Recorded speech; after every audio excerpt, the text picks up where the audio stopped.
여랑야랑 시작합니다. 정치부 이동은 기자 나와 있습니다. 오늘의 주제 보겠습니다. 자, 법무부의 별림. 네. 추미애 법무부 장관이 별림인가요? 맞습니다. 최강욱 열린민주당 대표가 추미애 장관의 수사 지휘권 관련 법무부 입장문 초안을 SNS에 올려서 유출 논란이 불거졌는데요. 추 장관이 어젯밤 SNS에 자신의 카카오톡 등을 공개하며 직접 해명했습니다. 그런데 해명 내용에 앞서 눈길을 끈 게 추 장관 아이디입니다. 보시는 것처럼 별림이라고 돼 있는데요. 문재인 대통령 지지자들은 문 대통령을 달림이라고 부릅니다. 그래서인지 추 장관의 아이디 별림이 시선을 끌고 있습니다. 네, 그럼 달림과 별림이 되는 건가요? 네. 어쨌든 내용을 좀 살펴보죠.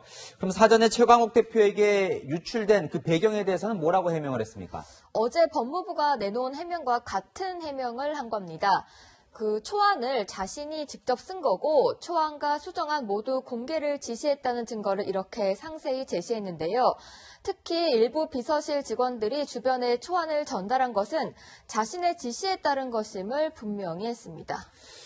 그 초안에 이게 군사재판에 등장하는 수명자라는 용어가 등장하면서 이 네. 법무부관 출신인 최강욱 대표가 직접 쓴 거 아니냐. 이런 의혹까지 나왔었던 거잖아요. 그죠?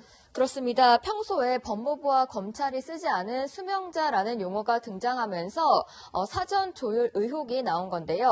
추 장관은 왜 자신이 수명자라는 단어를 썼는지에 대한 입장은 밝히지 않았습니다. 또 초안과 수정안 둘 다 배포할 것을 지시했는데 초안은 기자들에게 배포되지 않고 수정안만 배포됐는지에 대한 설명도 없었습니다. 그럼 추 장관이 어쨌건 해명을 한 건데요. 이 네. 제2의 국정농단이라는 말까지 쓰며 강하게 밀어붙였던 야당은 그 해명에 수긍을 했을까요? 아닙니다. 미래통합당은 오늘도 최 대표가 법무부 장관 측과 내부적으로 은밀하게 연락하며 주요 사안을 논의하고 있다고 공격했는데요. 최 대표는 지인에게 초안을 보낸 게 무슨 큰일이냐는 입장입니다.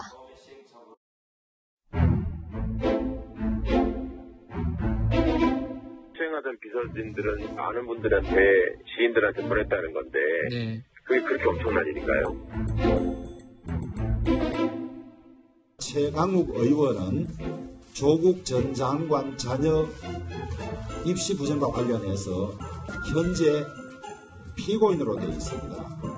국정농단이고 국정파탄일 수밖에 없습니다. 한 시민단체는 오늘 최강욱 대표와 초안을 보낸 법무부 관계자들을 공무상 비밀 누설 등 혐의로 대검찰청에 고발했습니다. 기소가 된다면 이 문제도 결국 법정에서나 진실이 가려지겠네요. 지금까지 여랑야랑이었습니다.